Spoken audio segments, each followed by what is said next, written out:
cattedrale di Santa Maria Assunta in Cielo è situata nella zona alta del borgo medievale, più precisamente a pochi passi dal castello Svevo. La sua edificazione risale alla seconda metà dell'undicesimo secolo. La costruzione conserva ancora nel suo complesso il primitivo stile romanico pugliese e nel campanile quello del tardo barocco. Essa rappresenta una delle chiese più antiche in stile romanico della Puglia e si ritrova in perfetta armonia con il campanile della chiesa ricostruito in stile barocco dopo un crollo nel 1772. A seguito di ripetuti eventi nefasti, come i saccheggi attuati dai Saraceni nel 1480 e 1554 e il devastante terremoto del maggio del 1646 che si abbatté imperterrito sulla città di Vieste, la cattedrale ha subito negli anni modificazioni che ne hanno alterato le sue sembianze originarie.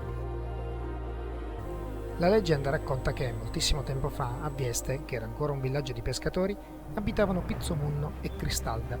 I due giovani si amavano molto. Pizzomunno era un pescatore e quando usciva in mare era spesso lusingato dalle sirene coi loro canti, che cercavano di trattenerlo offrendogli in cambio il dono dell'immortalità, senza però riuscirvi. Una sera i due innamorati andarono come al solito sulla spiaggia, ma le sirene afferrarono Cristalda e la trascinarono in mare.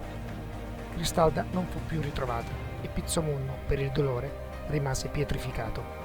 Si dice che il monolite di roccia calcarea alto 25 metri che campeggia sulla spiaggia del castello è proprio Pizzomunno.